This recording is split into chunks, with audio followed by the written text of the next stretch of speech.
আওয়ামী লীগের সভানেত্রী শেখ হাসিনা এখন থেকে স্থায়ীভাবে ভারতে থাকবেন এবং রাজনৈতিকভাবে ভারত তাকে আশ্রয় দেবে। আরো একটি ভয়ঙ্কর বিষয় হলো যে সাধারণ জনগণের মধ্যে অনেকেই, আমরা পেপার পত্রিকায় দেখছি, তার ভারত অবস্থান নিয়ে জনগণের মধ্যে বিরূপ প্রতিক্রিয়া রয়েছে। কিন্তু ভারতের সকল রাজনৈতিক দল, মানে যত রাজনৈতিক দল রয়েছে, সেই তৃণমূল কংগ্রেস থেকে শুরু করে একদম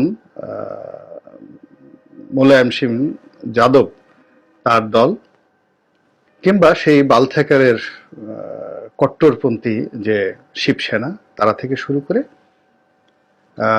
সেই দাক্ষিণাত্যের একটা স্থানীয় দল এবং সেভেন সিস্টারের যত রাজনৈতিক দলগুলো রয়েছে, এরা নিজেরা ঝগড়াঝাটি করে, কিন্তু শেখ হাসিনার ব্যাপারে সবাই একেবারে ঐক্যমত যে তারা তাকে ভারতে আশ্রয় দেবে এবং দেওয়ার জন্য মোদী সরকারের উপর চাপ সৃষ্টি করেছে। এবং মোদী সরকার এই জিনিসটা গ্রহণ করেছে।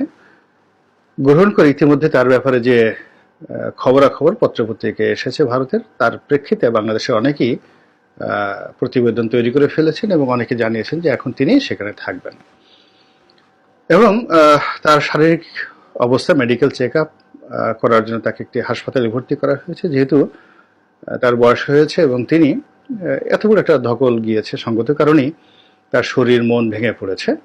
তো এই অবস্থা থেকে উদ্ধারের জন্য তাকে সর্বোচ্চ সুযোগ সুবিধা দিয়ে ভারতের সবচেয়ে ভালো একটি মানে হাসপাতালে তাকে ভর্তি করা হয়েছে।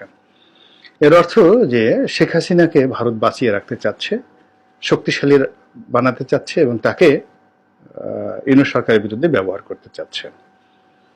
যে খবরটি সবচেয়ে অ্যালার্মিং সেটি হলো শেখ হাসিনা যেন বিদেশ ভ্রমণ করতে পারেন, অন্য দেশে যেতে পারেন, এই জন্য তাকে ট্রাভেল পাস দেয়া হবে ভারতের পক্ষ থেকে।